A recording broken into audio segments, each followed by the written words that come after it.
বিজয় আপোনাৰ ওচৰলৈ আহিছোঁ এই মুহূৰ্তত বিস্তৃত তথ্যৰ বাবে। আমি ইতিমধ্যে জানিব পাৰিছোঁ বা আপুনি জনাইছে সেই স্থানৰ পৰা যে 3 বছৰৰ ভিতৰত এই গগৈ বংশৰ এই পৰিয়ালটোৰে 6জনক হত্যা কৰা হ'ল। কালি দিন দুপৰতে ঘৰত পাণ পাৰি থকা অৱস্থাত সোণেশ্বৰ গগৈক হত্যা কৰি থৈ গ'ল। এতিয়ালৈকে আৰক্ষীৰ ফালৰ পৰা হত্যাকাৰীৰ সন্ধান লাভ কৰিবলৈ সক্ষম হোৱা নাই। গোটেই ঘটনাটোৰ তদন্ত এই মুহূৰ্তলৈকে কেনেধৰণে আগবাঢ়িছে, এই 3 বছৰত এই পৰিয়ালটোৰ লগত কি হৈছিল প্ৰকৃতাৰ্থত বিজয়? অতি দুৰ্ভাগ্যজনক ঘটনা বুলি ক'ব লাগিব। 3 বছৰৰ ভিতৰত 6জনকৈ লোকে প্ৰাণ হেৰুৱাবলগীয়া হৈছিল বাদুলিপাৰ বুঢ়া গাঁৱত। আৰু ইয়াক লৈ গাঁৱৰ ৰাইজ ভয় আৰু শংকাত ভুগিছে, নিৰাপত্তাহীনতাত ভুগিছে।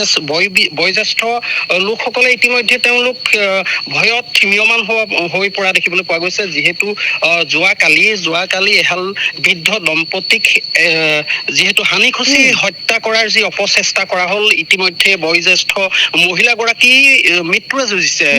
বৃদ্ধগৰাকী ঘটনাস্থলীতে মৃত্যু হৈছে। তাৰ পিছত কিন্তু আৰক্ষীয়ে গোটেই ঘটনা তদাৰক কৰিলে, ঘটনাৰ অভিযুক্তক বিচাৰি চলাথ কৰিলে।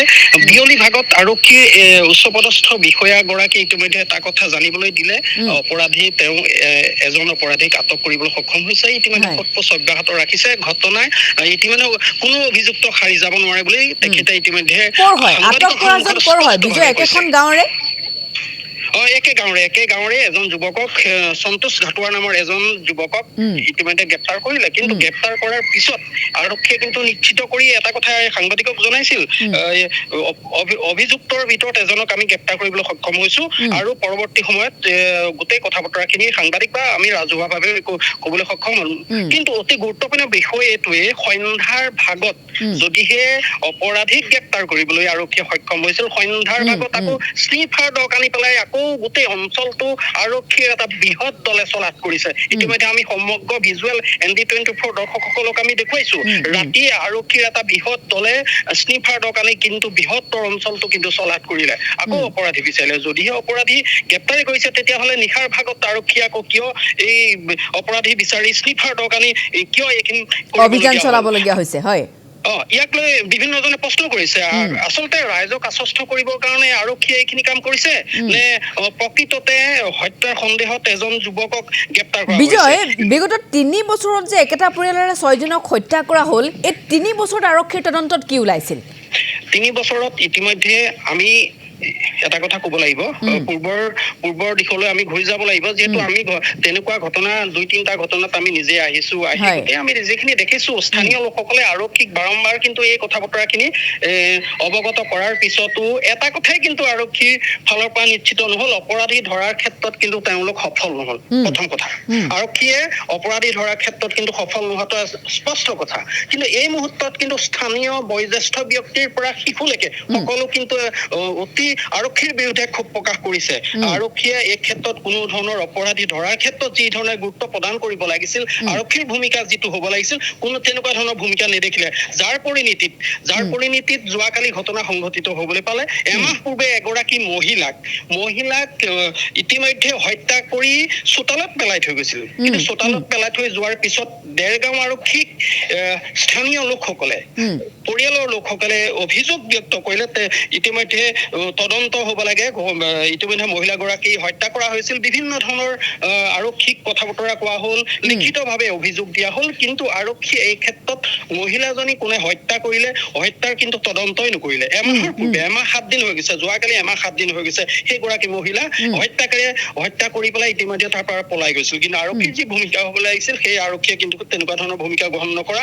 স্থানীয় লোকসকলে কিন্তু আমাক অভিযোগ ব্যক্ত কৰিছে। আমি ইতিমধ্যে ND24 দৰ্শকসকলক তেখেতসকলে যিখিনি অভিযোগ ব্যক্ত কৰিছে, সেই অভিযোগখিনি কিন্তু আমি দেখুৱাবলৈ সক্ষম হৈছো। কিন্তু আজিও একে পৰিৱেশ দেখিবলৈ পোৱা গৈছে।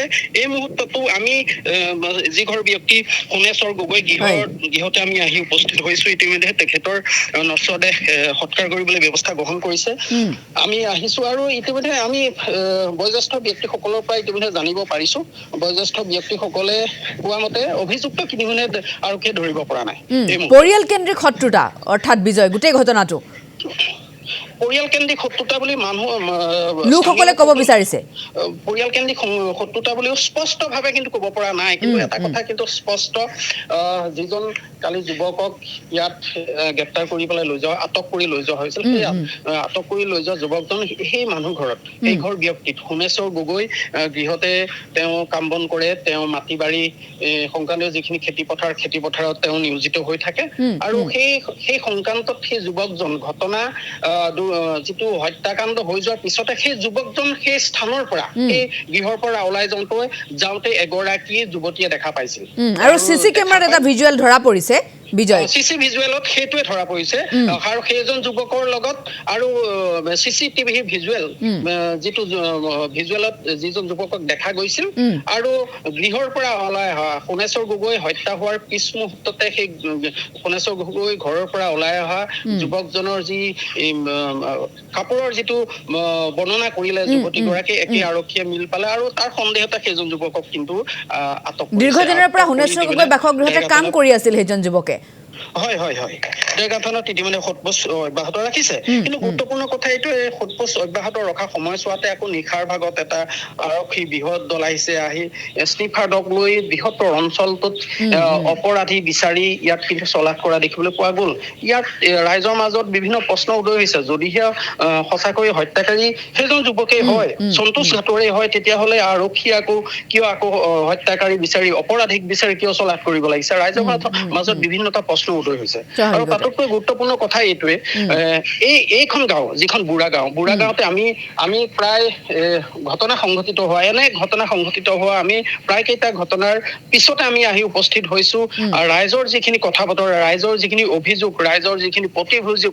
আৰক্ষীৰ ওপৰত বিভিন্ন প্ৰশ্ন আহিছে এই গোটেই কথা বতৰাখিনি সংবাদ মাধ্যমত একেদৰে প্ৰকাশ হৈ আহিছে কিন্তু তাৰ পিছতো কিন্তু আৰক্ষীৰ ভূমিকা নিলিপ্ত বুলি ক'ব লাগিব আৰক্ষীয়ে এই মুহূৰ্তলৈকে কোনো ধৰণৰ স্পষ্ট বাৰ্তা দিবলৈ সক্ষম হোৱা নাই ঠিক আছে বিজয় এই মুহূৰ্তত আপোনাক ধন্যবাদ জ্ঞাপন কৰিছো শেহতীয়া আপডেট আপুনি লগত ৰাখক পৰৱৰ্তী সময়ত আমি আপোনাৰ সৈতে পুনৰবাৰ সংযুক্ত হ'ম বিস্তৃত তথ্যৰ বাবে আকৌ কৈছো যিটো ভয়ংকৰ তথ্য চাঞ্চল্যকৰ তথ্য পোহৰলৈ আহিছে এই বংশটোৰে 3 বছৰত 6 গৰাকীকৈ লোকক দুৰ্বৃত্তই হত্যা কৰিলে গতিকে কৰবাত নহয় কৰবাত যে প্ৰতিটো হত্যাকাণ্ডৰ মাজত কানেকশ্যন আছে তাৰ পৰা স্পষ্ট আৰক্ষী এতিয়াও তদন্ত কৰি আছে আৰক্ষীৰ তদন্তত এতিয়ালৈকে কোনো স্পষ্ট তথ্য নাই আৰক্ষীৰ ফালৰ পৰাও কোনো ধৰণৰ মুখ খোলা নাই আৰু চাঞ্চল্যকৰ তথ্যটো হৈছে কেতিয়া 3 বছৰতে এই বংশটোৰ 6 গৰাকীকৈ লোকক দুৰ্বৃত্তই হত্যা কৰিলে 6 গৰাকীকৈ লোকক হত্যা কৰাৰ পাছতো হত্যাকাৰী কোন এতিয়াও আৰক্ষীয়ে নাজানে ঘাতকৰ হাতত ইতিমধ্যে গগৈ বংশৰ ৰাজু গগৈকে ধৰি ৰীনা গগৈ কুখেশ্বৰ গগৈ মৃদুল গগৈ প্ৰমিলা গগৈ আৰু শেহতীয়াকৈ 65 বছৰীয়া এই সোণেশ্বৰ গগৈৰ প্ৰাণবায়ু উৰি গ'ল এতিয়াও সংকটজনক অৱস্থাত সোণেশ্বৰ গগৈৰ পত্নী আইচিইউত আছে